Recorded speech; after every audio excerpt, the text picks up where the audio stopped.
So we already established that we eat a variety of food that comes from both plants and animals. We saw herbivores who live happily eating plants. We saw carnivores who live off eating the meat.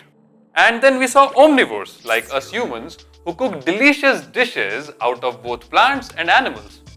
And then we saw the Venus flytrap, the carnivorous plant that eats insects for lunch. Scary stuff. Now, while we are discussing about all types of food that all types of plants and animals eat, let's take a moment's pause and ask ourselves this question.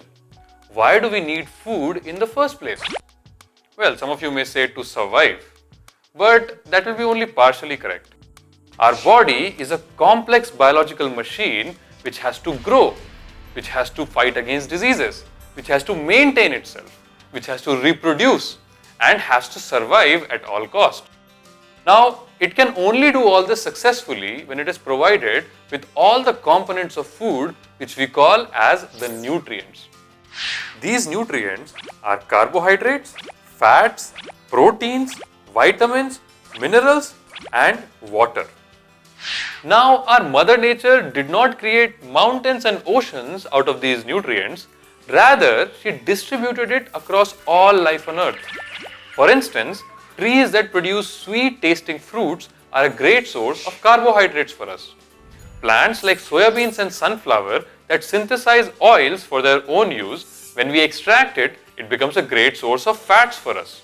Just like that, vitamins, minerals, and roughage can be obtained from several fruits and spices, and even animals provide us with several of these nutrients.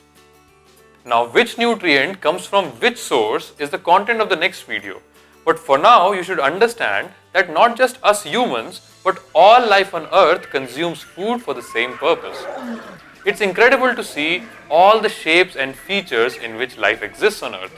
From tiny insects to the largest animal, the blue whale, all of them consume food only to supply their body with the essential nutrients required.